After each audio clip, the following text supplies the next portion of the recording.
Have you ever felt your blood boil because of something someone said? Maybe a friend made a rude comment, a family member misunderstood you, or a stranger looked at you the wrong way. And just like that, your entire day was ruined. But what if I told you that nobody actually has the power to ruin your day unless you hand them the keys? There was once a man who wore his anger like a second skin. It defined him, consumed him, and isolated him from everyone he loved, until one encounter with a stranger changed the way he saw everything. This is the story of how he found a strength he never knew he had, and it might just change how you see your own anger, too. In a small town nestled between dusty roads and endless skies, there lived a potter named Ravi. Ravi was famous in his town, not for his beautiful pots, but for his explosive temper. If a customer haggled too much, he would shout them out of his shop.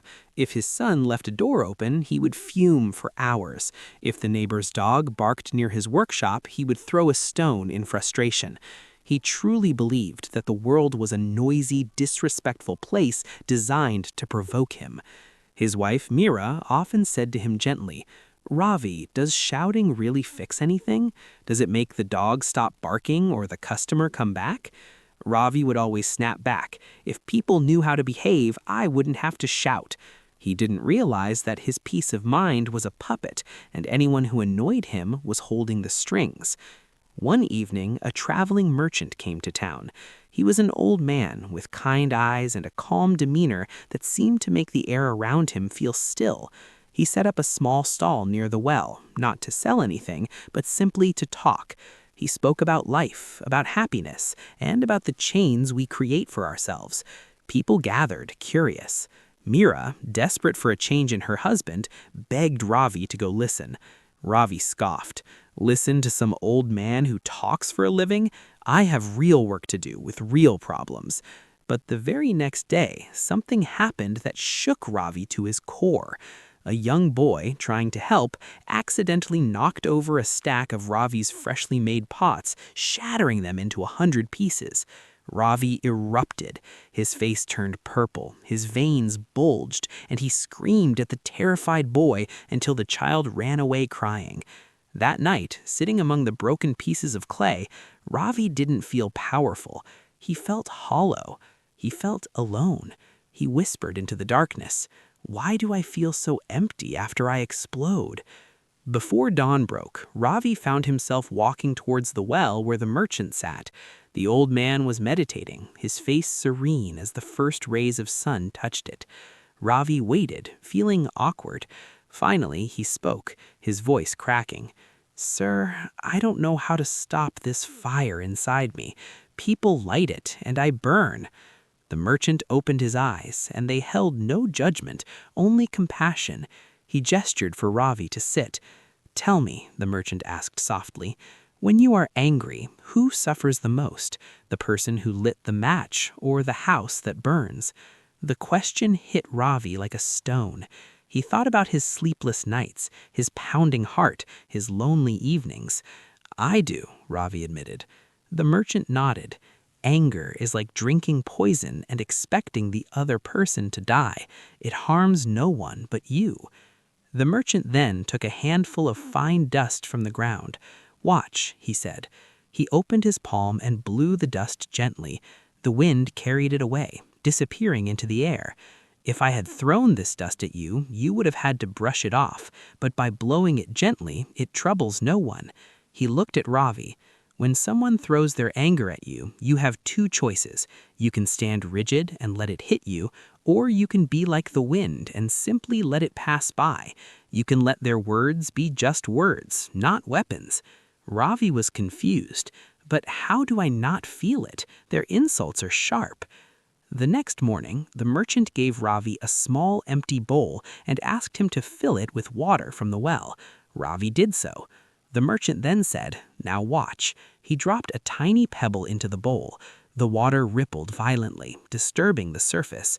"Your mind is like this water," the merchant explained. "A small pebble of insult creates big waves of anger. But if your mind is deep and calm like the ocean, you can drop a boulder into it and the surface remains still." The depth of your peace determines the size of your reaction. He then took the bowl and placed it on the ground, undisturbed. Slowly, the ripples faded and the water became still again, perfectly reflecting the blue sky above. When you stop stirring the water, it becomes clear. When you stop stirring your mind, you can see the truth. You can see that their anger is their problem, not yours. Ravi went home, his mind swirling with these new ideas. The very next day, his biggest rival, another potter, shouted at him in the market, accusing him of stealing customers. The old Ravi would have screamed back, maybe even started a fight. But this time, Ravi paused. He felt the familiar heat rise in his chest, but instead of throwing fuel on the fire, he took a slow, deep breath. He looked at the shouting man, and instead of seeing an enemy, he saw someone suffering from their own anger.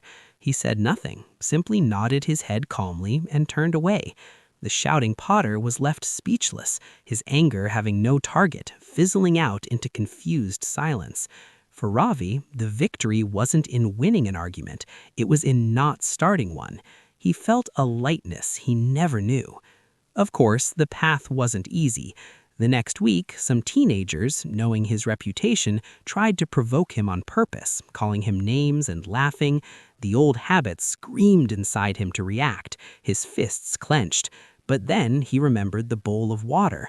He imagined his mind as that still surface. He looked at the boys, and instead of anger, he felt a strange pity. He simply smiled and said, "It must be exhausting trying to light a fire in someone who refuses to burn." The boys were stunned into silence, their game ruined. They didn't know how to handle someone who didn't play along. Weeks turned into months. Mira watched her husband transform. The tension in their home melted away. He played with his son. He laughed with his neighbors. The pots he made seemed more beautiful, as if his newfound peace was shaping the clay. One afternoon, he returned to the merchant, who was preparing to leave town. Ravi bowed deeply. "Thank you. You didn't give me a shield to block the world. You taught me that the world doesn't need blocking. I just needed to stop inviting the arrows in." The merchant smiled warmly. "The world will always be what it is, Ravi. There will always be storms. Your peace is not about stopping the storm, but about learning to stand tall and calm in the middle of it. The storm eventually passes, but a calm heart remains." Years later, Ravi, now an old man himself, was known throughout the land not for his temper, but for his wisdom. People came from far away to sit with him, to learn how to find the stillness he possessed. A young man, full of fire and frustration, once asked him, "Sir, how do you stay so calm when the world is so full of fools?" Ravi cluckered, his eyes twinkling. "My young friend, the world is a mirror. If you look at it with anger, it throws anger back at you. If you look at it with peace, it will eventually reflect peace back to you. You cannot control what others do, but you are the absolute master of what you allow inside your own heart. That is the only power that truly matters." So, the next time someone says something to push your buttons, remember Ravi and his bowl of water.